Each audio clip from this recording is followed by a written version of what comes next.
Mahigpit niyang hinawakan ang report, habang pinoproseso ang nakakagulat na impormasyon. Tungkol sa House Logran, kitang-kita ang tensyon sa kamay niya. Mas malala ang laman ng ulat, kaysa sa inaasahan niya. Nilukot ni Sigmund ang mga papeles. Nang may halong galit, sigurado ka bang totoo lahat ng sinasabi mo? Malamig niyang tanong. Hindi kumurap si Lucian. Puro katotohanan ang laman ng dokumentong yan. Dagdag pa niya, hawak na rin niya ang taong nagpapakalat ng droga. Pagkarinig niyon, napakagat ng ngipin si Sigmund. Sa pigil na galit, biglang bumigat ang buong silid. Umalon ang buhok ni Lucian. Dahil sa malakas na presyon, isang nakakasakal na puwersa, na parang dudurog sa kalooban ng anak niya. Hindi makapaniwala ang Grand Duke, na si Bernard, anak ng isang karibal na Marquis, ay naglakas loob na dungisan ang sarili niyang teritoryo. Kumikislap ang mga mata niya. Sa nakamamatay na galit, naramdaman ni Lucian, na parang nawawala ang hangin sa dibdib niya. Ito ang tunay na lakas ng lalaking nagpoprotekta sa imperyo. May patak ng pawis na damaloy sa leeg niya. Kung hindi siya magsasalita agad, madudurog siya sa presyon. Pero kahit ganoon, kalmado pa rin siya. May isa pa po akong sasabihin. Mahinahon niyang sabi. Ipinaliwanag niya na, kapag sinubukan nilang Aidmanda ang House Logran sa hari, madali lang nilang itatapon ang mga tauhan nila at makakatakas sa parusa. Tahimik na nakinig si Sigmund. Medyo nagulat sa maturity ng pagsusuri ng anak niya. Napansin niya na mas matalim ang pag-unawa ng batang ito sa politika kaysa sa inaasahan niya. Nagpatuloy si Lucian. Kung ganito lang, maliit lang ang mawawala sa kanila. Isang source lang ng kita. Walang tunay na parusa. Gumamit siya ng halimbawa sa chess. Huwag tayong makontento sa maliit. Kailangan mas mabigat ang ipabayad. Sa pagtataksil nila, muling bumalot ang katahimikan sa opisina habang pinoproseso ni Sigmund ang matapang na mungkahi ni Lucian. Sa wakas, yumuko siya ng bahagya pasulong. Ipaliwanag mo ng detalyado, utos niya. Gusto niyang marinig ang buong plano ni Lucian. Walang butas, walang matatakasan. Kalmado si Lucian. May paraan na po ako, sabi niya. Simula pa noong sumuko sa akin. Ang isang mahalagang tao, sa loob ng organisasyon nila, ipinaliwanag niya na ang taong iyon ay nakakuha ng buong tiwala ng House Logran. Hanggang sa umangat bilang isa sa mga mataas na opisyal nila, napaisip si Sigmund. Naalala niya ang sinabi ng head butler niyang si Edwin, tungkol sa isang dayuhan, na nirecruit ni Lucian. Hugo, doon niya napagtanto, siya ang infiltrator, at napaisip siya kung mula pa sa simula, ay plano na talaga ito ng anak niya. Bigla niyang hinampas ang mesa. Gagamit ka ng traidor mula sa mga eskinita. Para sa counterattack, kalmadong tumanggo si Lucian. Imposibleng maisip ng Logran, na isa sa sarili nilang executive ang magtataksil sa kanila. Hindi magtatagal, mapipilitan ang isang mahalagang tao mula sa pamilya nila na lumantad. Lalong bumigat ang hangin sa opisina. Nagbabala si Sigmund. Huwag mong isipin na maliit na bagay ito. Diretsong tumingin siya kay Lucian. May malaking butas ang plano mo. Isinusugal mo ang lahat sa iisang variable, isang kriminal pa, mula sa slums. Hindi katanggap-tanggap na risk yan. Kung hindi mo kayang pagkatiwalaan ang tao, hindi kayo makakausad kahit isang hakbang. Ngumiti si Lucian ng bahagya. Hindi ko po siya tinatayaan. Tinatayaan ko po ang pangarap niya. Naintriga si Sigmund. Ipinaliwanag ni Lucian. Gusto ni Hugo maging knight. Gusto niyang sumikat sa buong imperyo. Gusto niyang mailagay ang pangalan niya sa kasaysayan. Ang ambisyong iyon ang dahilan kung bakit siya predictable at kapaki-pakinabang. Sa tingin ni Sigmund, parang nakakalimutan ng ideyang iyon. Ang hierarchy ng mundo, pero depensa ni Lucian, pangarap yan na kayang ikabaliw ng kahit sino. Matatag ang tingin niya. Maniniwala ako sa pangarap na yan. Katulad ng paniniwala ko noon. Bilang isang mercenary. Hinaplos ni Sigmund ang balbas niya. Masyadong sentimental. Sabi niya, paano kung sirain ang tauhan mo? Ang buong plano. Walang pag-aalinlangan ang sagot ni Lucian. Kung magkamali ang tauhan ko, responsibilidad ko yun. Hinding-hindi ako tatakbo. Malamig ang mga mata niya. Kahit ulo ko pa ang kailangang isugal. Babayaran ko ang presyo. Tahimik na pinagmasdan siya ni Sigmund. Sinusukat niya ang matibay na determinasyon ng pangatlo niyang anak. Sa huli, sumandal siya sa upuan. Unti-unting nawala ang tensyon sa silid. Pagkatapos ay nagsalita siya, kapag gumaling na ang katawan mo, pumunta ka agad sa training grounds. Tuturuin kita mismo, ng Leonard Sword, at idinagdag niya, opisyal na niyang kinikilala si Lucian, bilang kandidato sa tagapagmana, ng House Valdec. Binaha ng araw ang Mar-Ingel na mansyon. Habang nagsisimula, ang bagong yugto sa buhay ni Lucian. Pero pagsapit ng gabi, hamaba muli ang mga anino. Sa mga pasilyo ng Killan, tahimik ang library, naglalagablab ang mga kandila, habang inaasikaso ng duke, ang mga pribadong bagay niya. Kasama niya si Edwin, ang head butler. Yumuko si Edwin. Pakiramdam niya, may kasalanan siya, dahil nangyari ang krimen. Sa sariling teritoryo nila, biglang isinara ni Sigmund ang report. Tama na, sapat na ang usapan ngayong gabi. Sinabi niyang, hindi dapat sisihin ni Edwin ang sarili niya. Siya mismo ang nagbigay sa kanya ng maraming gawain. Dahil sa problema sa border, napaisip si Sigmund. Sa pagkakadiscover ni Lucian, gawin nating mukhang swerte lang, sabi niya. Dag ni Edwin, hindi pera ang pakay ni Bernard. Isang maruming taktika to, para sirain ang dangal ninyo. Sa harap ng hari, tumingin si Sigmund sa kawalan. Paano nagiging ganito kabulag ang isang marquis, para lang sa sarili niyang seguridad? Pero ang mas nakakaintriga sa kanya, si Hugo, ang lalaking galing sa underworld, na ngayon ay tapat sa pangatlo niyang anak.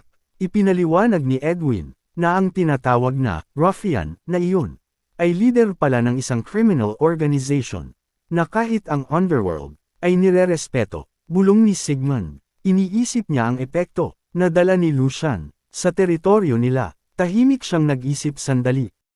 Ang taong nakaligtas sa kalupitan ng underworld ay hindi basta maloloko ng simpleng pangarap. Kung wala siyang nakitang tunay na potensyal kay Lucian, matagal na niya itong iniwan.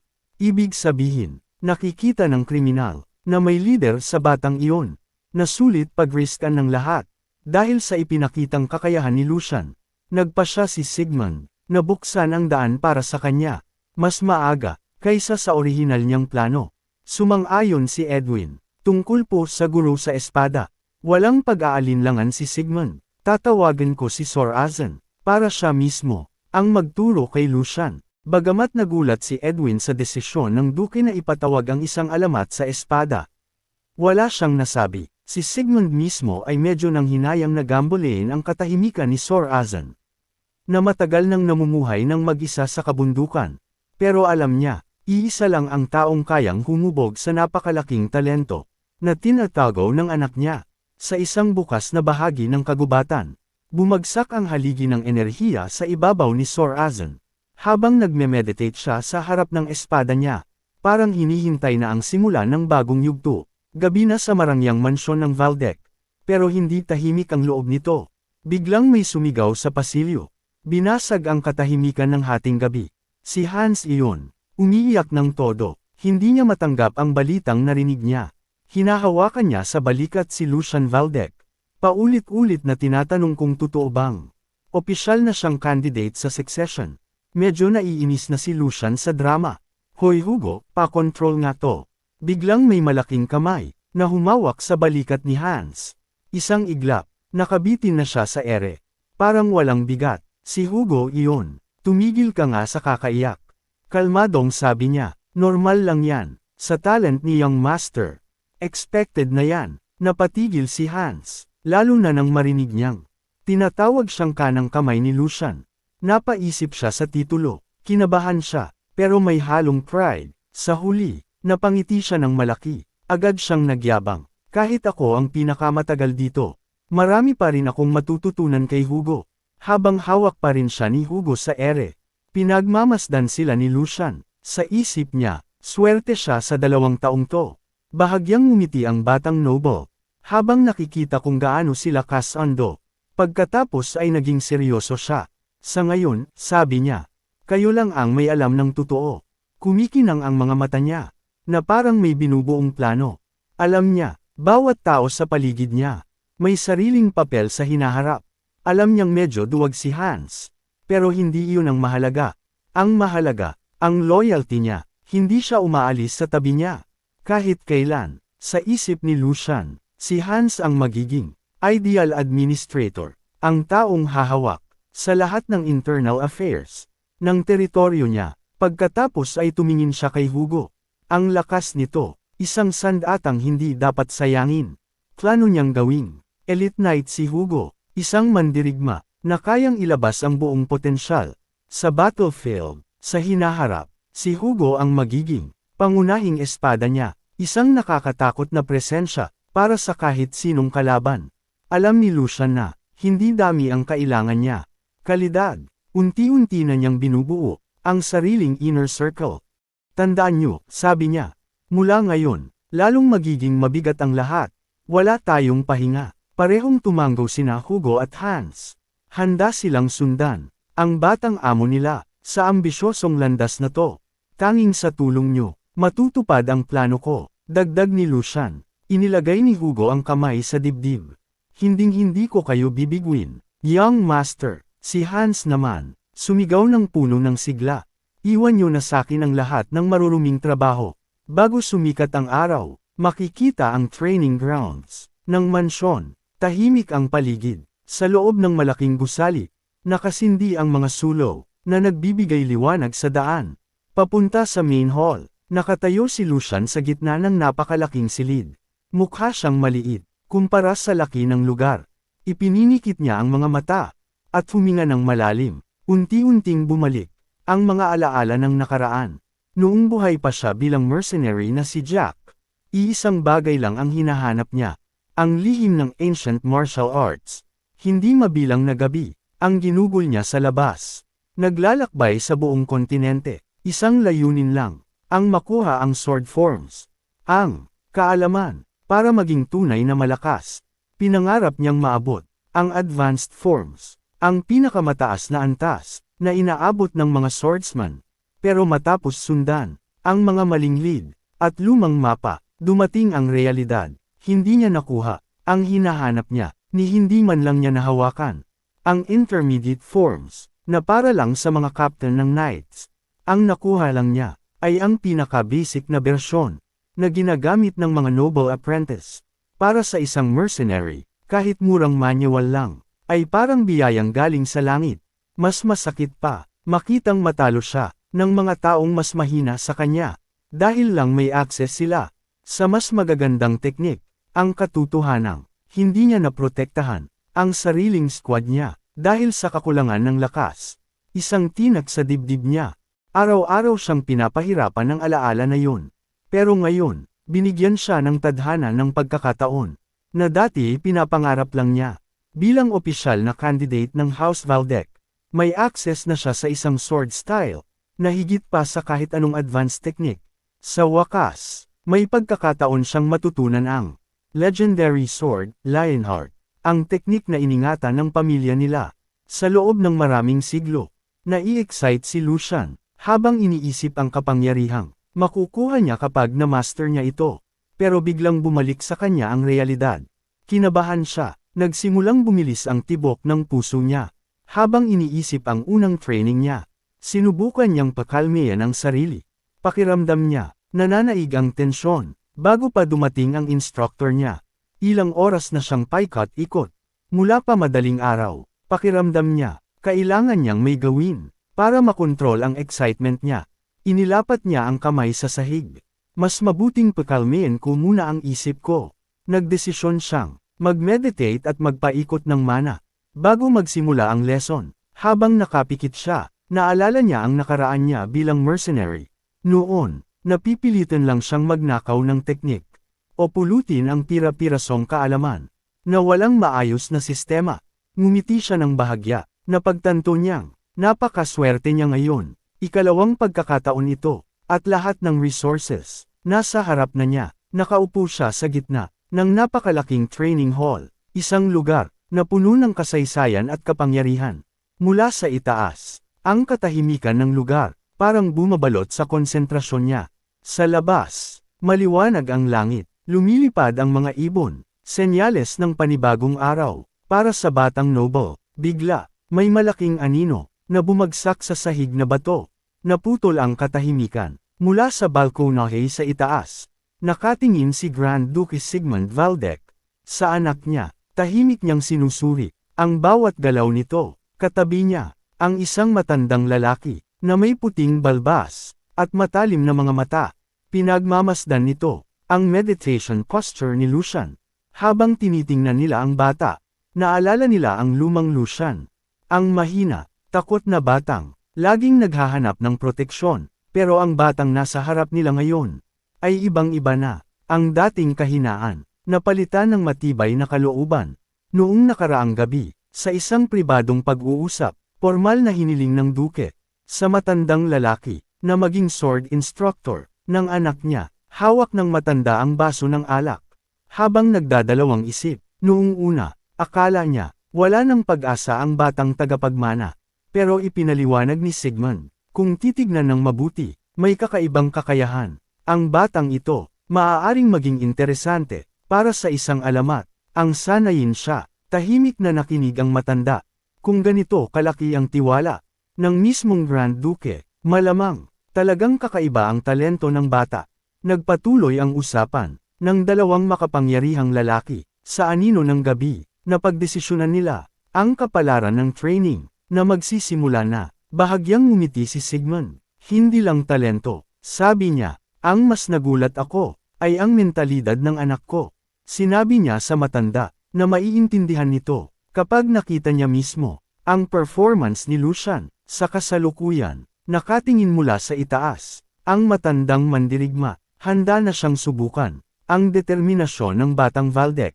Sa wakas, nalaman natin kung sino siya. Asen Regner, ang legendary sword saint, ang taong magbabago sa kapalaran ni Lucian. Habang buhay, ang titulong sword saint ay hindi basta-basta. Ibinibigay lamang ito sa mga umabot sa pinakamataas na antas ng swordsmanship sa buong kasaysayan ng imperyo. Ilan lang ang nakarating sa limitasyon ng mana circulation. Para sa mga mandirigma, ang taong may ganitong titulo ay halos parang Diyos sa lupa. Ang presensya pa lang niya ay nag-uutos na ng respeto. Kahit sa mga noble, hindi siya makapaniwala. May nakatayong isang alamat sa harap niya. Natigilan siya sandali. Ang lalaking nasa harap niya, ang mismong sword saint, tahimik siyang pinagmasdan ni Asen Regner. Sa kabila ng reputasyon niya, mukha lang siyang isang veteranong mandirigma na dumaan sa napakaraming laban. Hindi niya kailangang ipagyabang ang lakas niya. Magalang siyang bumati. Matagal na kitang hindi nakita. Third young master. Kalmado ang boses niya, pero sinusuri ng mga mata niya ang bawat galaw ni Lucian. Formal niyang ipinakilala ang sarili. Ako si Asen Regner, at mula ngayon, ako ang magtuturo sa iyo. Ramdam sa boses niya, ang autoridad ng isang taong buong buhay ay inilaan sa espada. Naalala ni Lucian na may sinabi si Hans kaninang umaga tungkol sa bagong instructor, pero hindi niya akalaing isang buhay na alamat pala iyon. Nagtataka si Lucian kung paano nagawang hindi banggitin ni Hans na ang magiging master niya ay isang buhay na alamat. Parang lumiit ang buong hall dahil sa bigat ng sandaling iyon. Pero nanatiling kalmado si Lucian. Yumuko siya ng malalim bilang paggalang. Sinabi niya na napakalaking karangalan para sa kanya na matuto mula sa isang taong kasing tanyag niya. Mahinang natawa si Aizen, at nagulat si Lucian sa pagiging mapagkumbaba nito. Sinabi ng matanda na ang titulong Sword Saint ay ibinibigay lang ng mga tao dahil sa eksaherasyon, at sa sarili niyang tingin isa lang siyang pagod na matanda. Pagkatapos ay nagtanong ang master kung bakit ang isang kandidatong tagapagmana ng House Valdec ay madaling yumuyuko sa isang simpleng tutor. Sanay siya na ang mga batang noble ay mas mayabang. Diretsyong tumingin si Lucian at seryosong sumagot na hinding-hindi niya pababayaan ang tamang paggalang sa isang taong nasa ganoong antas. Para sa kanya, hindi mas mataas ang dugo o ang angkan kaysa sa tunay na kakayahan. Dagdag pa niya na lampas pa sa relasyon ng guro at estudyante, si Aizen ay isang taong nakuha ang respeto ng lahat dahil sa sarili nitong mga nagawa. Ramdam ang katapatan sa bawat salita niya. Napatigil si Aizen, halatang nagulat habang tinitingnan siya ng bata na may halos inosenteng paghanga. Hindi araw-araw may batang ganito kamature at kalmado. Nang makita niyang hindi niya mababago ang isip ng bata, sinabi ng matanda na gawin na lang niya kung ano ang komportable sa kanya. Nagpasalamat si Lucian sa pag-unawa at sabik nang magsimula. Wala nang paligoy-ligoy. Nagdesisyon silang simulan agad ang training. Naging seryoso ang paligid habang naghahanda sila para sa unang leksyon. Nagbigay si Aizen ng unang utos. Gusto niyang tumakbo si Lucian sa labas ng training field. Isang simpleng gawain lang iyon para masukat ang unang kondisyon ng katawan niya. Sa halip na magreklamo, agad naghanda si Lucian para sundin ang utos. Ganon kalakas ang determinasyon niya, ni isang segundo hindi siya nag-alinlangan. Yumuko siya ng bahagya para kumuha ng momentum, handang sumugod sa field. Makikita sa energy niya na seryoso siyang seryoso sa training. Ngumiti siya ng masigla at nagtanong kung pwede na siyang magsimula. Ang sobrang excitement niya sa napakasimpleng gawain ay nagpatigil sandali sa veteranong master. Pinatigil siya ni Aizen, nagtataka kung bakit wala man lang siyang tanong. Para sa kanya kakaiba na ang isang kabataan ay hindi nagtatanong kung bakit kailangan niyang tumakbo o kung gaano katagal niya iyon gagawin. Diretsahan niyang tinanong si Lucian kung hindi ba siya curious sa dahilan ng utos o sa tagal ng pagtakbo. Inaasahan niyang magtatanong ang bata tungkol sa kahulugan ng exercise. Umamin si Lucian na curious siya, pero buo ang tiwala niya na may dahilan ng utos ng master. Alam niya na kung hindi ito ipinaliwanag, may mahalagang rason sa likod nito. Sinabi niya na bilang estudyante, tungkulin niya lang sundin ang salita ng kanyang mentor. Sa ganoong mindset, matatag siyang tumayo sa harap ng guro, handang ipakita ang potensyal niya. Agad napansin ni Aizen na kakaiba ang tingin ni Lucian kumpara sa ibang batang noble. Ramdam niya na ang batang ito ay may tunay at purong hangarin para sa landas ng espada. Doon niya naintindihan kung bakit napakalaki ng inaasahan ng Grand Duke sa anak niya. Sa profesional na tono, tinanggap niya na simulan ang training ng batang master. Hindi na siya nag-aksaya ng oras at nag-utos na magsimula agad. Hindi nagdalawang isip si Lucian. Bigla siyang sumugod sa sobrang bilis. Puno ng konsentrasyon ang mukha niya habang tumatakbo palabas ng mansyon papunta sa training field. Desidido siyang patunayan ang sarili mula sa unang segundo. Mula sa itaas, pinagmamasdan siya ni Aizen. Habang umiikot sa napakalaking field, ang katahimikan ng lugar ay napuputol lang ng ritmo ng mga hakbang niya. Kontrolado ang paghinga ni Lucian habang tumatakbo sa napakabilis na pace. Wala siyang balak magpabagal kahit kaunti. Malalakas ang tapak ng bote niya sa lupa, malinaw na hindi ito simpleng warm-up jog. Ito ang unang hakbang ng mas mahabang landas. Habang tumatakbo, iniisip ni Lucian kung bakit niya agad tinanggap ang utos. Nahulaan na niya ang tunay na layunin ng simpleng gawain.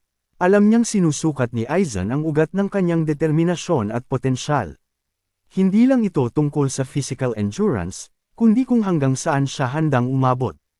Naalala niya ang nakaraan niya bilang mercenary captain.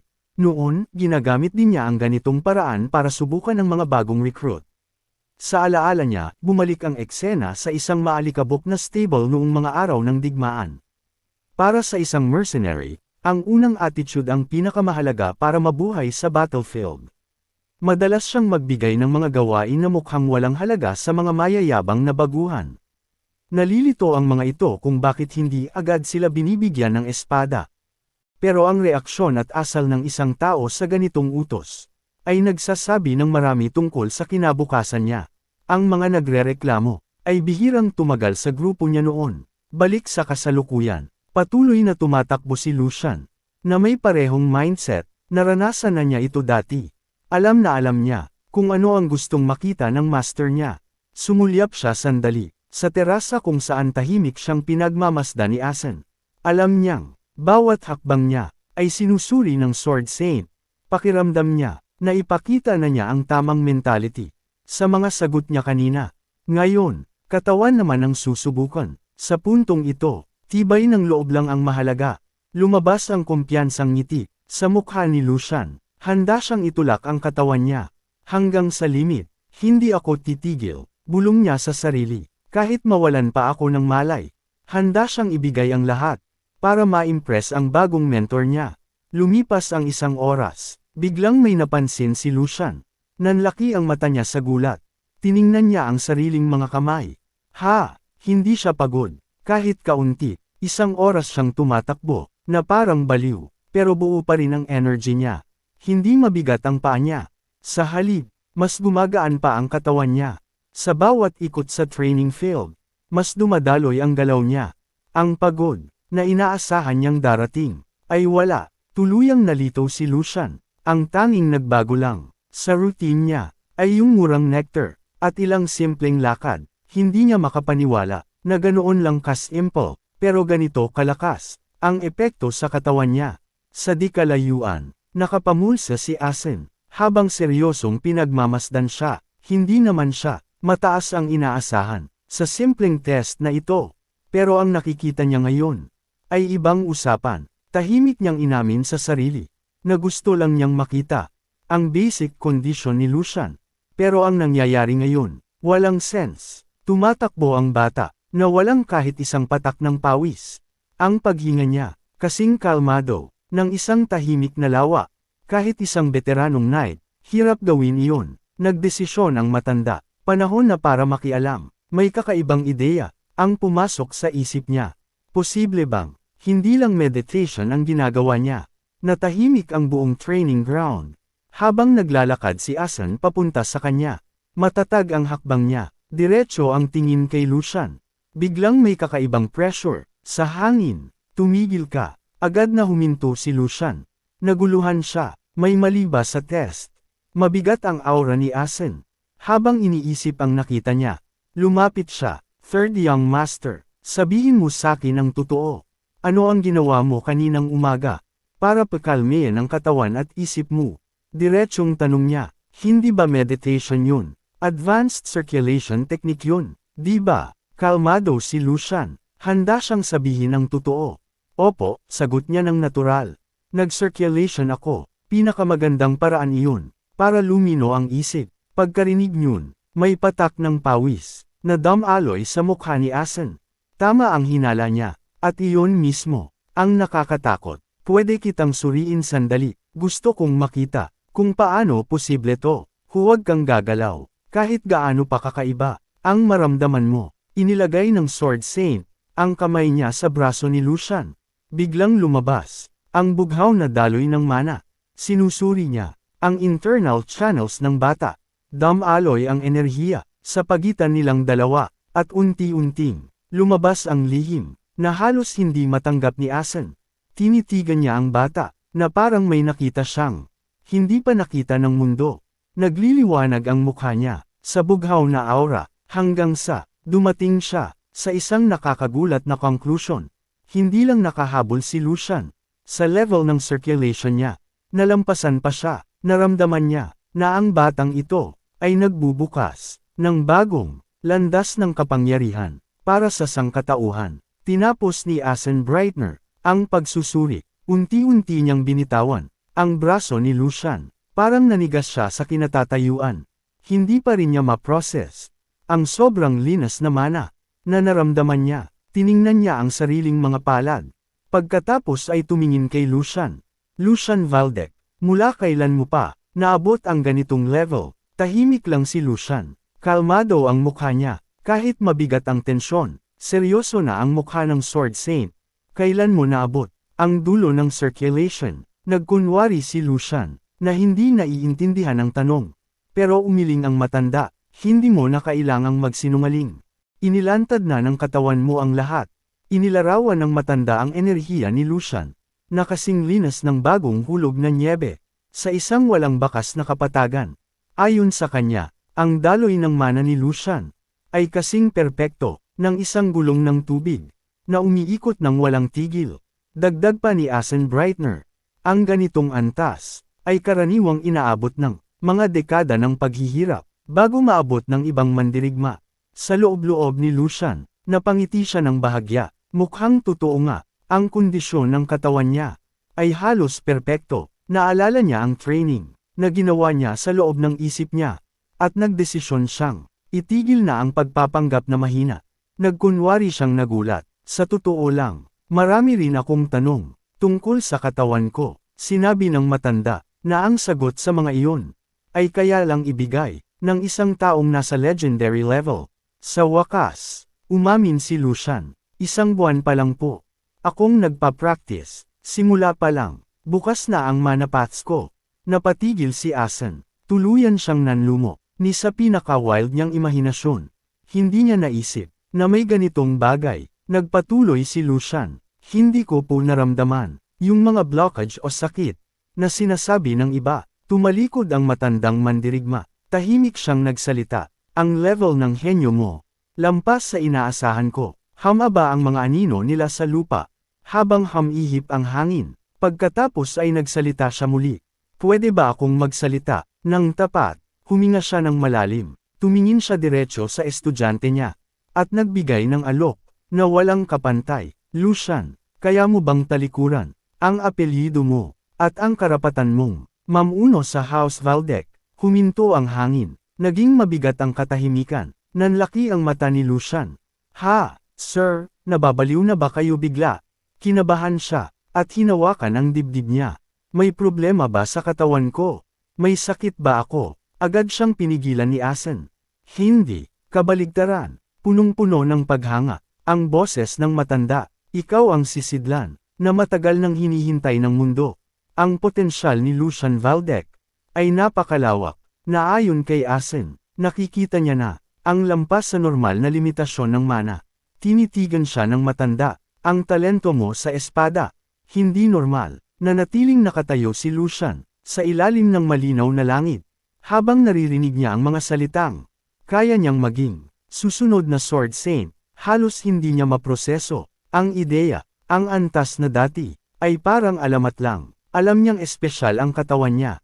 Pero kahit siya, hindi inaasahan na ganito kabilis ang progreso niya. Naalala niya kung paano nagbukas ng landas. Ang Lionheart Sword Technique. Sa nakaraang buhay niya, pinangarap niyang maabot ang ganitong level ng lakas.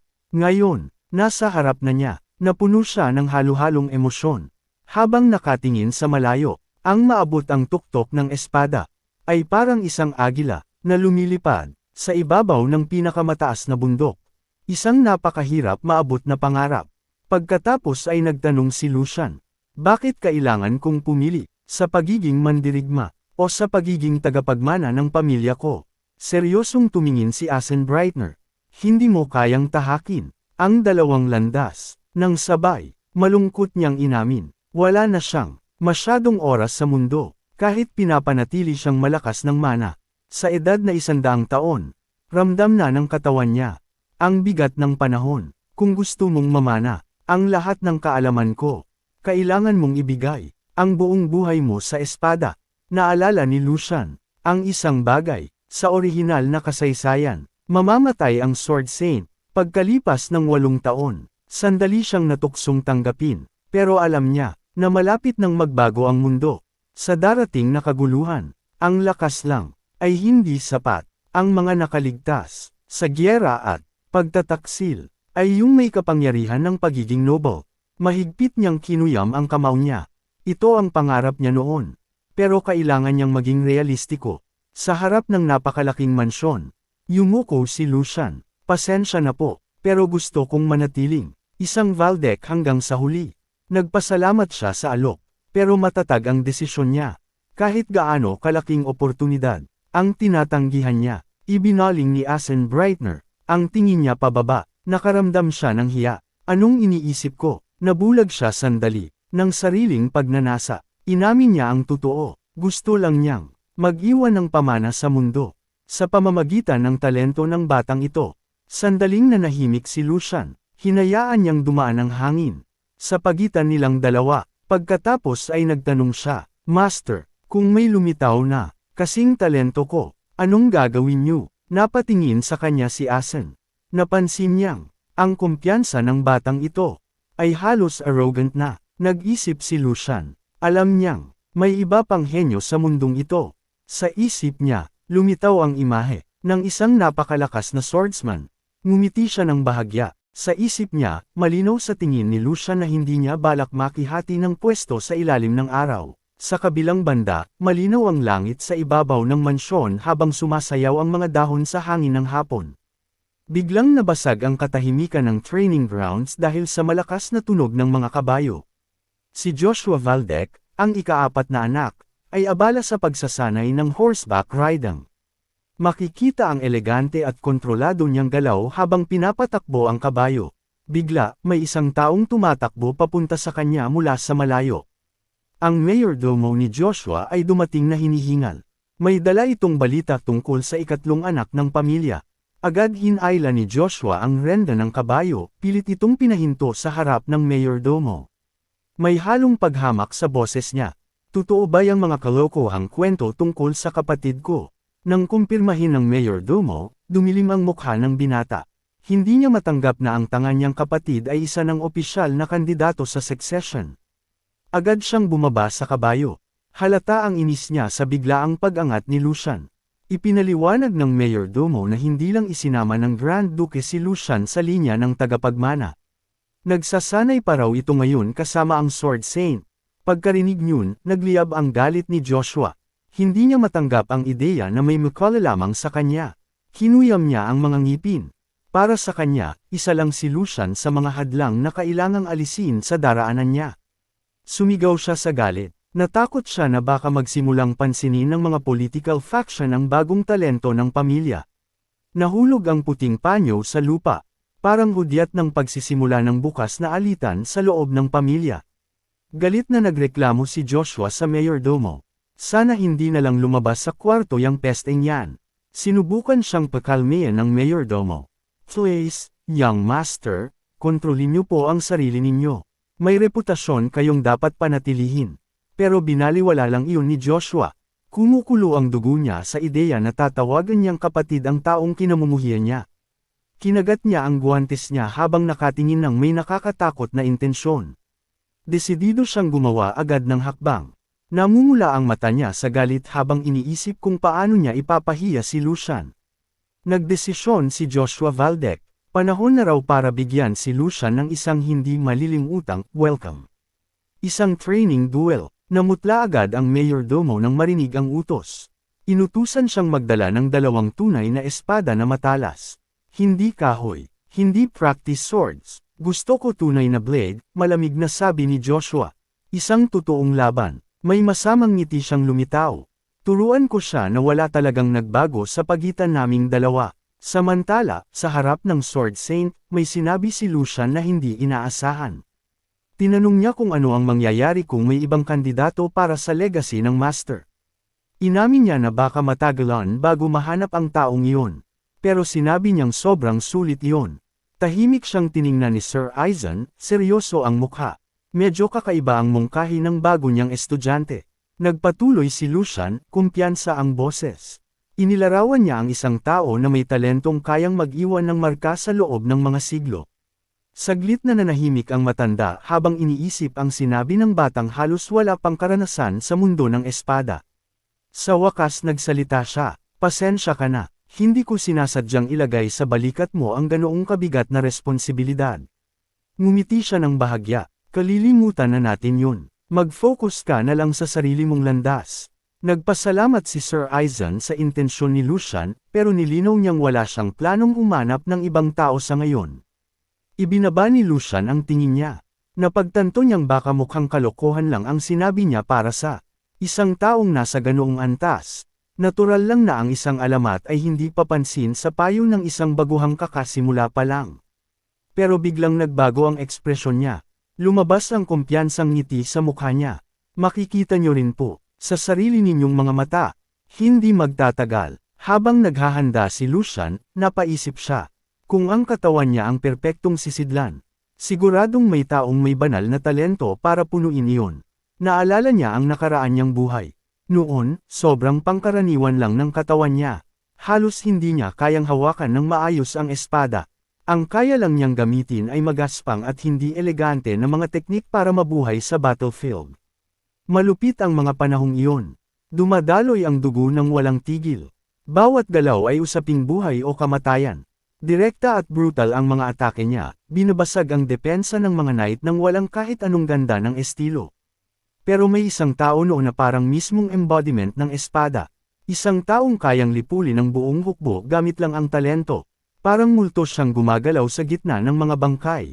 Nag-iiwan ng bakas ng pagkawasak saan man dumaan. Ang pangalan niya ay Felix. Isang lalaking may lilang buhok. Kilala ng lahat bilang Sword Demon. Siya ang pinakamalakas na vassalo ni Jack noon. At siya rin ang taong balak ipakilala ni Lucian bilang tunay na tagapagmana ng legacy. Bumalik sa kasalukuyan ang eksena. Kumuha si Lucian ng training sword habang nakatingin si Sir Aizen. Sinabi ng matanda na bago niya ituro ang kahit anong teknik. Gusto muna niyang makita kung ano na ang naabot ng bata sa sarili nitong pagsasanay. Pagkatapos nun, sinabi ng master na gawin ni Lucian ang ilang basic cuts sa mannequin, vertical, horizontal, at diagonal. Para tapusin ang test, inutusan siya na magbigay ng isang huling strike na may kasamang mana para masukat ang tunay niyang lakas. Pagkahawak ni Lucian sa espada, may kakaiba siyang naramdaman. Ito ang unang beses na hahawak siya ng espada gamit ang bagong katawan na ito. Napaisip siya sandali. Kailangan niyang kontrolin ang level ng ipapakita niyang skill para hindi siya kahanalan. Kailangan niyang kumilos na parang may kaunting karanasan lang, hindi parang veterano. Determinadong tumingin siya sa target habang naghahanda. Hindi niya ipapakita ang lahat ng alam niya. Nag-focus ang mga mata niya sa mannequin. Huminga siya ng mabagal. Pagkatapos, swish! Isang eksaktong vertical slash ang pinakawalan niya. Pumutol ang hangin sa isang tuwid at malinis na galaw. Hindi pa siya tumitigil. Agad niyang sinundan ng horizontal slash. Nakakagulat ang bilis nito para sa isang batang kasing edad niya. Pagkatapos ay tinapos niya ang serye ng isang diagonal cut. Malinis at malakas. Tumama ito sa mannequin ng may puwersa. Pero hindi pa tapos ang test. May isang huling galaw pa. Ang galaw na susubok sa kontrol niya sa mana. Unti-unting nagpasok si Lucian ng mana sa kahoy na espada. Biglang kumislap ang blade ng mapusyaw na liwanag. Naging matalim ang tingin niya habang dumadaloy ang enerhiya mula sa katawan niya papunta sa armas. Humigpit ang hawak niya. Atake. Sumigaw siya habang ibinuhos ang buong lakas ng strike. Boom! Malakas ang impact. Isang bugzo ng hangin ang kumalat sa buong training yard. Umalon ang alikabok sa lupa. Nagkalat ang mga piraso ng armor ng mannequin dahil sa lakas ng tama. Lumipad ang mga piraso ng target sa hangin bago bumagsak sa lupa. Unti-unting hamupa ang alikabok. Tumayo muli si Lucian sa tamang poster. Huminga siya ng malalim matapos ang serye ng galaw. Sa isip niya, medyo hindi siya satisfied. Hindi pa siya sanay sa bagong katawan. Pero para sa isang baguhan, higit pa iyon sa sapat. Tumingin siya kay Sir Aizen. Curious siya kung na-impress ba ang legendary swordsman. Tahimik lang ang matanda, hindi mabasa ang ekspresyon niya. Dahil sa katahimikan na iyon, medyo kinabahan si Lucian. Sa wakas nagsalita ang matanda. Inaasahan kong may maipapakita kang galing. Pero muli mo na naman akong nagulat. Huminto siya sandali. Pagkatapos ay sinabi niya ang hatol. Pero, napakasama ng ginawa mo. Parang nagyelo si Lucian. Ano po? Naguluhan siyang tumingin sa master habang naglalakad si Sir Aizen papalapit. Ipinaliwanag ng Sword Saint, hindi ko alam kung bakit. Pero punong-puno ka ng masasamang habit sa pakikipaglaban. Pinuna niya ang estilo ni Lucian. Mas inuuna raw nito ang desperasyon na mabuhay kaysa sa tamang teknik. Para raw siyang isang karaniwang mercenary. Ipinaliwanag ni Sir Aizen na masyadong nakatuon si Lucian sa lakas ng atake. Dahil doon, nawalan ng balanse ang katawan at mana niya. Nagkaroon ng maraming butas sa depensa ang teknik niya. Hindi pa doon natapos. Pinagalitan pa siya ng master dahil sa oras na ginugol niya sa pag-charge ng mana bago ang huling strike. Sinubukan ni Lucian magpaliwanag. Master, 1 o 2 segundo lang po iyon. Malamig ang sagot ni Sir Aizen. Ang 2 segundo na sinasabi mo ay isang eternity sa totoong laban. Biglang pinagpawisan si Lucian. Ramdam niya ang matinding pressure ng master. Sa isang iglap, swish! Biglang itinapat ni Sir Aizen ang kahoy na espada sa leeg niya. Halos hindi niya nakita ang galaw. Ang 2 segundo na iyon. Sapat na para putulin ng kalaban ang ulo mo. Mariing sinabi ng matanda na kailangan niyang maintindihan ang bigat ng bawat sandali sa laban. Hindi maaawa ang kalaban sa kabagalan mo. Nanlaki ang mata ni Lucian. Hindi niya man lang napansin ang atake hanggang sa maramdaman niya ang malamig na kahoy sa lalamunan niya. At bigla, bumalik ang isang alaala, isang bangungot mula sa nakaraan niyang buhay bilang Jack. Nakikita niya ang sarili niyang duguan. Natalo, At pagkatapos, napugutan ng ulo. At ang dahilan, ang parehong pagiging kampante at mababaw na pag-iisip. Bumalik siya sa kasalukuyan. Ibinaba ni Lucian ang ulo niya. Hindi ko po makakalimutan ang sinabi ninyo. Iaayos ko ang mga maling habit ko. Iaayos ko rin ang mindset ko. Tahimik na tiningnan siya ni Sir Eisen. Nakikita niya ang determinasyon sa mga mata ng bata. Nanatiling seryoso ang mukha niya. Habang naglalakad siya sa training yard, nagpatuloy siya sa pagtuturo. Kahit perpekto pa ang katawan mo, hindi ibig sabihin na wala kang limit. Ipinaliwanag niya na hindi sapat ang pisikal na lakas laban sa isang bihasang mana user.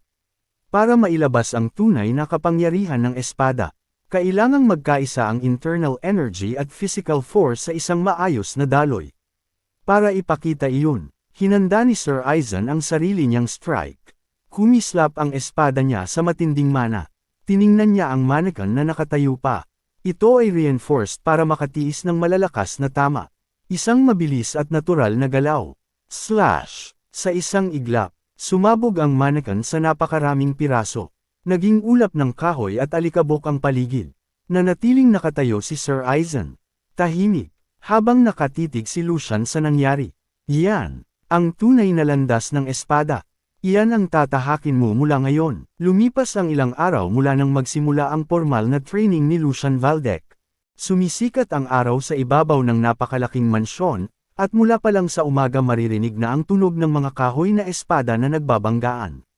Malutong ang bawat tama ng kahoy sa hangin. Bawat galaw ay naghahanap ng perpektong butas sa depensa, habang ang ritmo ng laban ay tuloy-tuloy sa training yard. Umaatake si Lucian ng may determinasyon. Pero Sir Eisen Breitner ay hinaharang ang bawat galaw niya na parang napakadali lang. Nakatayo ang Sword Saint ng matatag habang sinusuri ang bawat hakbang ng batang disipulo. Habang hinaharang niya ang isang atake, pinaalala niya na ang daloy ng mana ay hindi dapat maputol. Kalmado ang tingin niya, kitang-kita na kontrolado niya ang buong sitwasyon. Sumugod ulit si Lucian, nagngangalit ang ngipin niya sa effort. Ipinaliwanag ng master na kung paano niya sinasanay ang katawan para sa eksaktong galaw, ganoon din dapat ka-precise ang kontrol niya sa enerhiya. Muli niyang hinadlangan ang malakas na slash ni Lucian nang hindi man lang umatras. Habang pinapalakas mo ang katawan mo gamit ang mana, sabi niya. Kailangan may natitira pang daloy ng enerhiya para makareact agad. Tumingin siya ng diretso kay Lucian. Ang lakas kailangan ilabas sa tamang lugar at tamang oras. Hindi mahalaga kung gaano karaming enerhiya ang ginagamit mo. Ang mahalaga ay kung paano mo ito dinidirekta. Tumalon si Lucian para umatake mula sa mas mataas na anggulo, pero sinalubong siya agad ng matanda bago pa niya may bagsak ang strike. Isa iyong aral ng kabab ang loob at purong teknik sa gitna ng sparring. Sa isang fluid na galaw, itinapon ni Sir Eisen si Lucian palayo. Kapag nabalance mo ang lahat ng iyon, sabi niya, doon mo lang maiintindihan ang tunay na kapangyarihan ng espada. Bumagsak si Lucian sa lupa ng hirap, dumulas sa sahig na bato. Unti-unti nang nararamdaman ng katawan niya ang pagod. Pero hindi pa rin nawawala ang determinasyon niya. Agad siyang bumangon at nag-guard ulit. Hawak ang espada gamit ang dalawang kamay. Alam niyang kahit kaunting pagkakamali laban sa ganitong kalakas na kalaban ay siguradong pagkatalo. Kahit pagod na siya, mas lalong kumikislap ang mga mata niya. Para bang iniinom niya ang bawat salita at galaw ng mentor niya. Pinagmamasdan ni Sir Eisen ang progreso ng estudyante niya. May bahagyang ngiti ng kasiyahan sa mukha niya. Napansin niyang nagsisimula ng maintindihan ng bata ang mga pundasyon na itinuturo niya. Pinapalibutan niya ang espada niya ng berdeng aura. Gamitin mo ang natutunan mo. Tumaas na ang level ng training. Panahon na para subukan ang defensive reflexes ni Lucian. Lumayo sila sa isa't isa sa loob ng malawak na training hall. Naghahanda para sa susunod na hakbang. Aakyat tayo sa mas advanced na level, sabi ng matanda. Sa isang iglap, kumilos siya na parang kidlat. Napilitan si Lucian na mag-react gamit lang ang instinct. Isaalang-alang mo ang bilis at galaw ng kalaban, utos ni Sir Eisen. Sumagot ka gamit ang eksaktong lakas na kailangan. Naging mas nakakatakot ang presensya ng matanda habang itinaas niya ang armas na nababalutan ng enerhiya. Biglang bumigat ang hangin sa loob ng training yard. Sinusubok ang nerbiyos ni Lucian. Naintindihan ng bata ang asensya ng itinuturo sa kanya. Ang natural na daloy, kailangan niyang hayaan ang enerhiya na damaloy ng kusa. Parang tubig na tuloy-tuloy ang galaw. Sa ganitong estado lang niya mapapaliit ang agwat ng lakas at mababawasan ang sayang na enerhiya. Naging seryoso ang mukha niya habang pilit inaabot ang perpektong harmony. Huwag kang matakot, sigaw ni Sir Aizen. Tumingin ka sa harap. Sa ganitong tensyon, konsentrasyon ang lahat. Bigla, sumabog sa maliwanag na asol na liwanag ang espada ni Lucian. Nagawa niyang i-channel ang mana sa paraang hindi pa niya nararanasan sa buhay na ito. Nagbanggaan ang dalawang enerhiya ng marahas. Nagliwanag ang buong courtyard. Isang pagsabog ng kapangyarihan ng yumanig sa pundasyon ng Valdec Mansion. Pinilit ni Lucian na tiisin ang impact. Mahigpit ang kagat ng ngipin niya habang nararamdaman ang napakalaking pressure ng espada ng master. Kumikislap ang dilaw niyang mga mata sa determinasyon. Hindi siya uurong kahit isang pulgada. Pinipilit ni Sir Aizen ang aura niya, hinahanap ang punto kung saan bibigay ang poster ng estudyante niya. Hindi niya inaalis ang tingin sa bata. Pinagmamasdan kung paano nito kinakaya ang bigat ng laban. Naging mabigat ang hangin. Umugang ang enerhiya sa paligid nilang dalawa. Para silang sasabog sa lakas na lampas na sa karaniwang training. Tahimik na pinagmamasdan ni Sir Aizen Brightner ang resulta ng huling sagupaan gamit ang matatalim niyang berdeng mata. Mukhang nasiyahan siya sa progreso ng disipulo niya. Ang banggaan ng asol na mana ni Lucian at berdeng enerhiya ng master ay lumikha ng nakakasilaw na liwanag sa courtyard. Nanginginig ang mga kahoy na espada sa lakas ng impact. Sa wakas, itinigil ng Sword Saint ang training. Ingat mong tandaan ang pakiramdam na naramdaman mo ngayon. Pagod na pagod si Lucian pero nakikinig pa rin siya habang nababalutan ng aura. Ngumiti ng bahagya ang matanda. Ang pag-unawa sa pakiramdam na iyon ay sapat na para maging isang first-rate swordsman. Buong kumpiyansa ang tono ni Sir Aizen sa potensyal ng bata. Napatawa ng mahina si Lucian habang pilit niyang kinukuha muli ang hininga. Ang tindi ng training ay lampas sa lahat ng inaasahan niya. Sa sobrang pagod, tuluyan siyang bumagsak sa lupa. Parang may singaw ng init na lumalabas sa katawan niya dahil sa overuse ng mana. Halos wasak na ang buong training yard matapos ang laban nila. Dumadaloy ang pawis sa mukha niya habang nakahiga siya at nakatingin sa langit. Halos hindi na gumagalaw ang mga kalamnan niya. Brutal ang pisikal na pagod. Pero hindi kailanman naging ganito kalinaw ang isip niya. Habang nakahiga pa rin sa lupa, taos-pusong nagpasalamat si Lucian sa master niya para sa leksyon ng araw na iyon. Nanatiling nakatayo si Sir Aizen Brightner, kalmado sa gitna ng mga durog na bahagi ng arena. Hindi nagtagal, dumating ang repair team ng Valdec Mansion para ayusin ang pinsala. Bitbit ng mga manggagawa ang mga materyales habang nagbubulungan tungkol sa tindi ng pagkasira. Isa sa kanila ang napatingin sa malalaking bitik sa mga pader na bato. Napailing siya, anong klaseng training ba ang nangyari dito? Nagbubuhat sila ng mabibigat na blok ng bato habang nag-aalala tungkol sa kalagayan ng batang master. Baka raw masyadong mabigat ang training para sa isang batang tulad niya. Sumisikat ang araw mula sa malalaking bintana ng mansyon, na parang nagdadala ng panandaliang katahimikan matapos ang bagyo ng mana. Sa gitna ng maringal na arkitektura ng mansyon, nakaupo si Lucian sa tabi ng pader. May ekspresyon ng ginhawa at tagumpay sa mukha niya. Alam niyang nakagawa siya ng napakalaking hakbang patungo sa tunay na mastery. Sa loob-loob niya, parang himala na nakaligtas na naman siya sa isa pang araw ng malupit na training. Ngumiti siya, ngiting kontento dahil nalampasan niya ang sarili niyang limitasyon. Tiningnan niya ang nanginginig niyang mga kamay. Ngayon naiintindihan niya kung bakit ganoon kahigpit ang training ni Sir Aizen. May mas malalim na dahilan. Ang ganitong klase ng training ay kinakailangan para maabot ang level na hindi kayang maabot ng brute strength lang. Unti-unti niyang naintindihan ang tunay na layunin. Gusto ng master niya na bunutin mula sa ugat ang lahat ng masasamang habit na nakuha niya noong buhay pa siya bilang mercenary. Kapag nalinis ang mga iyon, doon lang siya magiging tunay na knight. Inangat niya ang kahoy na espada. Pinagmasdan niya ang mga bitik sa blade. Tinanggap niya na kahit anong sakripisyo ay sulit kung maaayos nito ang mga mali niyang teknik. Napansin niya rin ang isang bagay. Sa wakas, nagsisimula na niyang makuha ang tamang teknik. Mas natural na ang bawat strike at bawat block kumpara kahapon. Tumingin siya sa master niya na nasa malayo. Hindi niya maiwasang mamangha sa napakalaking talento ng matanda. Napakalayo pa ng agwat nila. Pero ngayon, nakikita na niya ang daan para maabot iyon. Tahimik na nagme-meditate si Sir Aizen. Kitang-kita ang kakayahan niyang gumawa ng mga training challenge na eksaktong akma sa level ng estudyante niya. Ang mga eksaktong instruction niya ang dahilan kung bakit napakabilis ng progreso ni Lucian. Napapalibutan ng matanda ng aura ng katahimikan. Parang nababasa niya ang pisikal na kondisyon ng bata ng may halos supernatural na precision. Imposibleng gawin yun kung hindi niya kayang makita ang bawat galaw ng kalamnan at nerbiyos. Nagpasya si Lucian na ibigay ang sarili niya ng buo sa mga aral na ito. Ramdam niya ang paglago sa bawat bahagi ng katawan niya. Hindi na siya lumalaban gamit lang ang instinct. May teknikal na layunin na ang bawat galaw niya. Naalala niya ang dating sarili niya bilang si Jack. Noon, akala niya ang pinakamahalaga sa espada ay ang mga lihim ng sword forms. Ngayon naiintindihan niya, ang tunay na pundasyon ay balanse, reserba ng lakas, at tamang daloy ng enerhiya. Habang nararamdaman niya ang basag na kahoy ng espada, napagtanto niya na buo pa rin ang combat instinct niya. Kailangan lang niya ng tamang gabay para mailabas ang tunay niyang potensyal. Mahigpit niyang hinawakan ang hilt. Napaisip siya kung gaano sana nagbago ang buhay niya noon kung natutunan niya ang mga leksyong ito dati.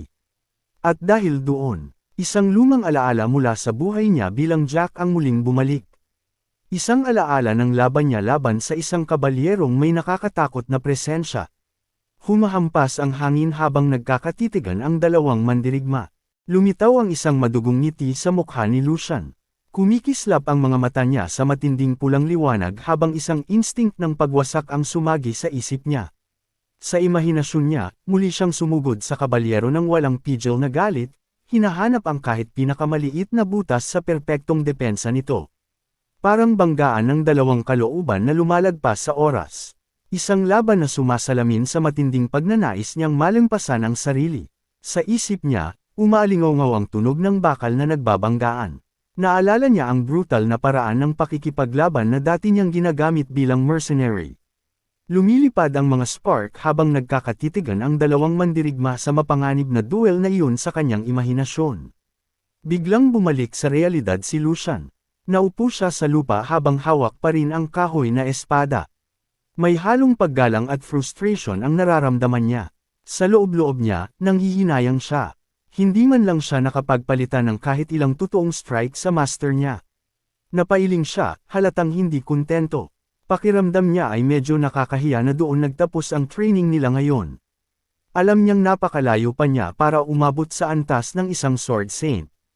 Unti-unti niyang pinag-isipan ang isang bagay. Kailangan niya ng perpektong kalaban para masubukan ang bago niyang kakayahan. Ang ideya na magkaroon ng totoong target para sa practice ay lalo pang nagpaisip sa kanya. At bigla, may narinig siyang matitigas na yabag.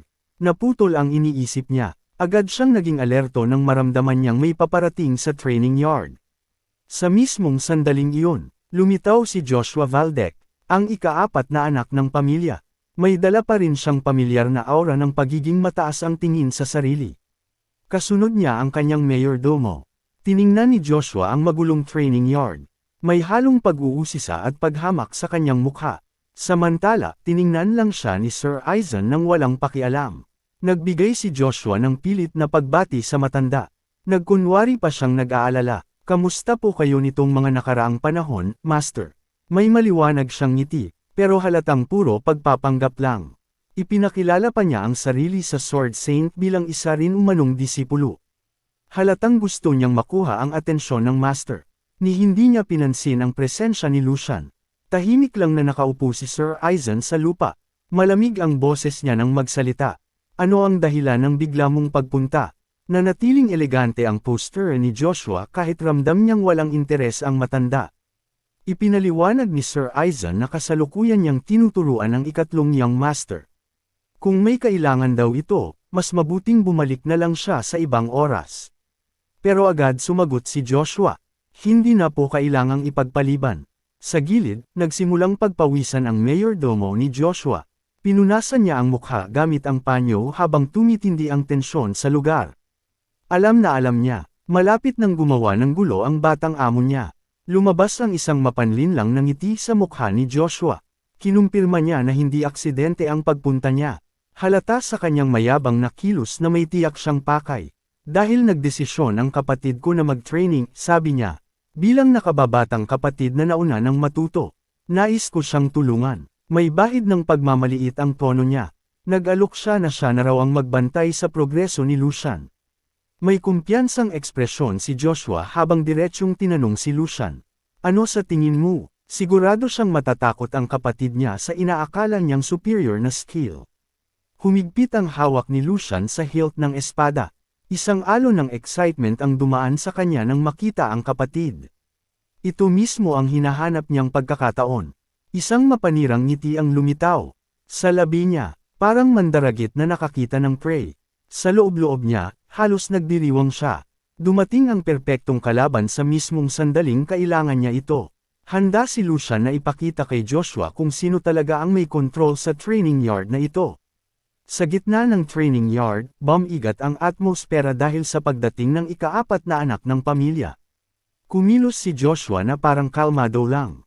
Pero malinaw na ginulo niya ang training ni Lucian. Hindi na nagpaligoy-ligoy si Sir Aizen Brightner. Direkta niyang tinanong kung ano ang pakay ng binata sa pag-abala sa leksyon. May kutob ang Sword Saint sa totoong intensyon ng batang ito. Ngumiti si Joshua ng matalim. Nagbigay siya ng suhestyon. Paano kung mag-practice duel kami? Para masubukan ang mana control ng kapatid ko. Halata sa tono niya na may tinatago siyang plano sa likod ng kanyang magalang na kilos. Nag-alok siya na siya mismo ang magiging kalaban. Kunwari ay nag-aalalang kapatid lang. Pero ang ekspresyon niya ay malinaw na nagsasabing gusto niya lang ipahiya si Lucian. Nagpatuloy pa siya sa mga palusot. Matagal na raw silang walang oras na magkasama bilang pamilya. Tahimik lang si Lucian sa likuran. Pinag-aaralan niya ang bawat salita ng kapatid niya. Nagpakita si Joshua ng labis na paggalang kay Sir Aizen. Piliting ginagawa niyang mukhang simpleng pagmamalasakit ng kapatid ang proposal niya. Pero si Lucian, nanatiling tahimik. Nakatayo siyang nakatalikod habang pinapakinggan ang palabas ng kapatid niya. Alam niya, sa mansyon na ito, walang nagbibigay ng kahit ano nang walang kapalit. Sa loob-loob ni Lucian, natawa ang dating mercenary na si Jack sa sitwasyon. Iniisip niya na ang mga anak ng pamilyang ito ay may kahangahangang talento sa pagtatago ng ambisyon sa magagandang salita.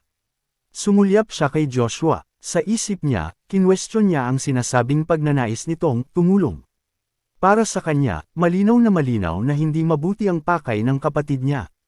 Biglang kumislap ang liwanag sa talim ng isang tunay na espada.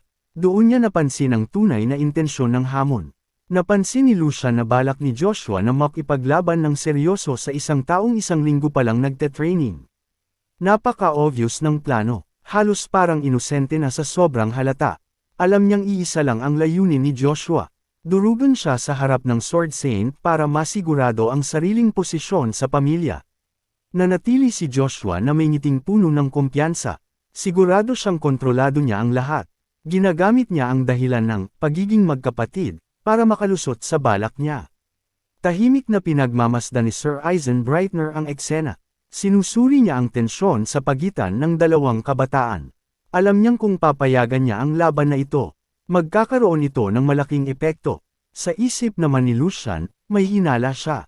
Parang sinusubukan ng Sword Saint na itulak siyang umurong sa linya ng succession. Pero alam din niya, kung susuko siya ngayon, ilalagay niya sa alanganin ang master niya. Nakatayo si Sir Aizen na nakaakbay ang 2 kamay sa likod. Tahimik siyang naghihintay kung paano haharapin ng estudyante niya ang provocation. Malapit nang magdesisyon. At bigla, tumunog ang isang matatag na hakbang sa sahig na bato. Tumigil si Lucian sa pagmamasid. Pinili niyang pumasok sa laro ng kapatid niya. Lumapit siya sa kanila. Pagkatapos ay sinabi niya kay Sir Aizen na tanggapin ang proposal ni Joshua. Wala siyang balak umatras sa hamon na ito. Nagpakita siya ng inosenteng ekspresyon. Pinuri pa niya ang magandang intensyon ng nakababatang kapatid. Nakikisabay siya sa palabas ng mga formalidad para hindi mahalata ang tunay niyang kakayahan. Hindi ko pwedeng baliwalain ang ganoong Cab 8 na alok, sabi niya. Sa sagot na iyon, tinanggap niya ang duel sa eksaktong kondisyon na gusto ni Joshua. Biglang nagbago ang mukha ni Joshua. Naging madilim at mapanganib ang ekspresyon niya. Ako na mismo ang magtuturo ng leksyon sa immature kong kapatid, sabi niya nang may mali siya. Nagkatinginan silang dalawa. Magkaiba ang layunin ng bawat isa sa laban na ito. Nagbabala si Joshua, ngayon na ang huling araw na pagtitiisan ko ang kalokohan mo. Pinagmamasdan sila ni Sir Aizen mula sa likod. Napansin niyang alam na alam ni Lucian ang balak ng kapatid niya. At handa ang bata na basagin ang bitag na iyon gamit ang sariling lakas. Pumikit sandali ang matandang mandirigma. Alam niyang sa pamilyang ito, hindi maiiwasan ang pagdanak ng dugo. Sa wakas, nagpasya siya. Pinayagan niya ang duel. Nagbigay ang Sword Saint ng huling babala. Hinding-hindi ko papayagan na maulit ito. Kapag naging mapanganib ang sitwasyon, agad akong makikialam. Parehong tumanggo ang magkapatid bilang pagsang-ayon. Mas lalo pang tumaas ang tensyon. Ito ang duel na maaaring magbago sa hinaharap ni Lucian. Ngumiti si Joshua Valdec nang may mapanirang saya. Tinawag pa niyang bata, ang kapatid, halatang nangungut siya. Malinaw na hindi ito simpleng friendly sparring. Nanatiling kalmado si Lucian Valdec kahit sa harap ng provocation. Tinanggap niya ang hamon ng may matalim at kalkuladong tingin. Pumwesto silang dalawa sa gitna ng training yard. Si Sir Aizen Brightner ang nagsilbing judge. Ang maringal na mansyon ng Valdec ang naging entablado ng tensyonadong laban ng pamilya. Itinakda ni Sir Aizen ang mga patakaran. Hindi ito laban para manakit. Isa itong pagsubok ng natutunan. Ninyo, seryoso ang mukha niya habang minamasdan ang bawat galaw ng dalawang kabataan. Pagkatapos ay tumingin siya kay Lucian. Lumaban ka bilang isang mapagkumbabang estudyante. Tahimik na nakinig si Lucian. Nakatuon ang gintong mga mata niya sa master. Pagkatapos ay binalingan ni Sir Aizen si Joshua. Mas may karanasan ka sa espada. Ipakita mo ang responsibilidad na iyon.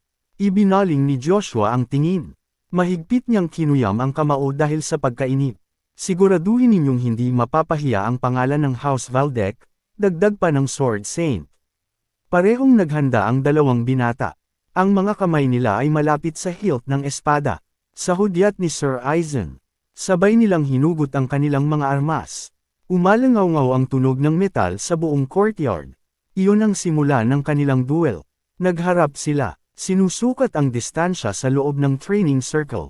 Naging mabigat ang hangin dahil sa anticipation ng mangyayari. Samantala, nagngangalit si Joshua. Galit na galit siya dahil tinatawag siya ni Lucian na bata sa bawat pangungusap. Hindi niya matanggap na ang kapatid na ilang sandali lang ang tanda sa kanya ay umaastang mas mataas. Mahigpit niyang hinawakan ang espada. Nang tuluyan ng maubos ang pasensya ni Joshua, nanumpa siya na patatahimikin si Lucian bago matapos ang duel. Para kay Joshua, walang halaga ang dugo o pagiging magkapatid. Sa mundo niya, lakas lang ang may saysay. Ngayon, balak niyang patunayan kung sino talaga ang mas mataas sa pamilyang ito. Napansin ni Lucian ang masamang ekspresyon sa mukha ng kapatid niya. Sa isip niya, kahit sa harap ng isang mortal na kaaway, hindi siya maglalagay ng ganoong mukha. Mahigpit niyang inayos ang hawak sa tunay na espada. Panahon na para tumigil sa salita. Ang mga espada na ang magdedesisyon. Habang nararamdaman niya ang malamig at mabigat na bigat ng armas, napagtanto niya. 2 buwan na mula noong huli siyang humawak ng totoong espada. Isang kakaibang pamilyar na pakiramdam ang damaloy sa kanya. Isang alaala mula sa nakaraan niyang buhay bilang mercenary na si Jack ang sumagi sa isip niya. Noong mga panahong iyon, gagamit siya ng kahit anong maruming trick para manalo. Pero ngayon, iba na ang sitwasyon. Tumayo siya ng matatag. Ngayon, lumalaban ako bilang ikatlong young master ng House Valdec. Matalim ang tingin niya. Puno ng bagong determinasyon. Sa loob-loob niya, alam niyang kailangan niyang mag-ingat. Kung gagamitin niya ang mga teknik ng espada mula sa dati niyang buhay. Mapapahamak siya. Sumulyap siya kay Sir Aizen. Sigurado siyang mapapansin agad ng Sword Saint kung gagamit siya ng lumang galaw ng isang mercenary. Kaya kailangan niyang limitahan ang sarili sa mga teknik na kamakailan lang niyang natutunan. Unti-unting umikot ang magkapatid. Paunti-unti nilang pinapaliit ang distansya sa isa't isa. Sa isip ni Lucian, kahit gaano pa kagulo ang plano ng kapatid niya. Bata pa rin ito na walang alam sa tunay na mundo. Sinubukan niyang maging reasonable. Pagkatapos ng lahat, kapatid niya pa rin si Joshua. Pero tinuwanan lang siya nito. Ano nang nangyari sa kumpiyansa mo kanina? Pangungot siya ni Joshua. Patuloy siyang nang-iinsulto. O baka naman, natatakot ka na ngayong tunay na espada na ang hawak mo. Hindi niya alam kung sino talaga ang kaharap niya. Mayabang nang umisi si Joshua. Karaniwan lang ang aksidente kapag hindi pantay ang level. Malinaw ang ibig sabihin. Sasaktan niya si Lucian at ipapanggap na aksidente lang iyon. Ngumiti si Lucian. Isang malamig na ngiti na nagpapataas ng balahibo. Kung natatakot kang masaktan, sabi niya nang may pangungot siya.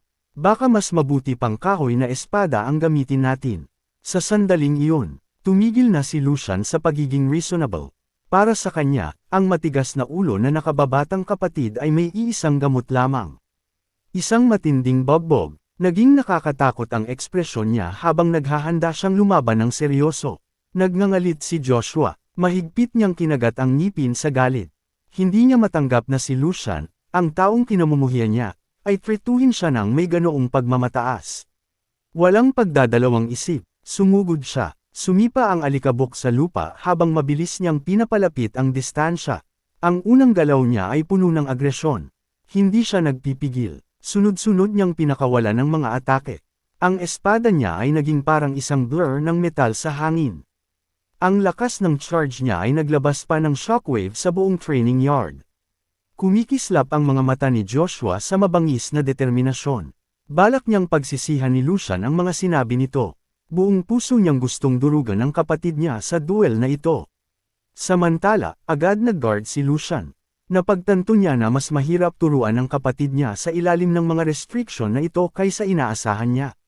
Sinusundan niya ang bawat galaw ng espada ni Joshua ng may eksaktong precision. Napansin niya ang isang bagay. Totoong nakatanggap ng training si Joshua mula sa Sword Saint. Ang mga galaw at pundasyon niya ay hindi pang amateur. Ang pressure ng atake ay totoo at tuloy-tuloy. At mas lalong lumalala ang sitwasyon. Halos ubos na ang mana ni Lucian dahil sa training niya kay Sir Aizen kanina. Kailangan niyang gamitin ng tama ang bawat patak ng enerhiya kung gusto niyang manalo.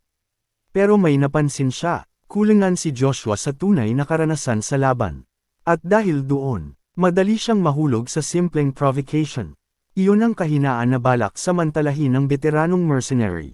Matatag na itinapak ni Lucian ang paa sa lupa. Inihanda niya ang katawan para sa isang decisive maneuver. Inilipat niya ang sentro ng bigat ng katawan. Handang maglabas ng teknik na tatapos sa laban. Ang natitirang mana niya ay damaloy papunta sa mga binti niya. Isang asol na enerhiya ang pumulibot sa kanyang boots. Sa sobrang tindi ng konsentrasyon niya, nagkaroon ng mga bitek ang tiles sa ilalim ng paa niya. Gamit ang mga aral ni Sir Aizen tungkol sa tamang konsentrasyon ng lakas at kontrol sa mana. Naghanda siyang sumugod. Ang distansya sa pagitan ng magkapatid ay malapit nang mawala sa isang iglap. Parang kidlat, sumugod si Lucian. Nag-iwan siya ng bakas ng asul na liwanag sa likod niya. Halos hindi nakapag-react si Joshua sa biglang pagsabog ng superhuman speed. Sa loob ng isang segundo, kinuha ni Lucian ang kontrol ng laban. Handa na ang espada niya sa pag-atake. Sa paningin ni Joshua, ang kapatid niya ay parang isang demonyong bumabagsak mula sa langit. Pinagmamasdan ni Sir Aizen Brightner ang biglaang pagbabago sa aura ni Lucian. Kahit ang Sword Saint ay nagulat, hindi niya inaasahan na magagamit ng bata ang mga aral niya ng ganoon kaperpekto. Ang mga servant na nanunood sa gilid ay tulala rin. Hindi sila makapaniwala sa nakikita nila. Hindi nila kailanman inisip na ang dating, mahina, na kapatid ay magpapakita ng ganoong nakakatakot na kapangyarihan. Sumigaw si Lucian habang papalapit ang strike. Kumagat ka sa ngipin at eye block mo. Ang presensya niya ay sapat para manginig ang sinuman. Ngumiti siya ng mabangis. Kung hindi ngumablock ng maayos, baka mapakagat mo ang sarili mong dila. Sa sandaling iyon, nagbago na ang takbo ng duel. Napigaw si Joshua sa galit at desperasyon habang nagbanggaan ang kanilang mga espada. Klang! Sumabog ang liwanag at tunog mula sa impact. Isang napakalakas na shockwave ang kumalat sa training yard. At ang resulta ng duel ay nanatiling nakabitin sa suspense.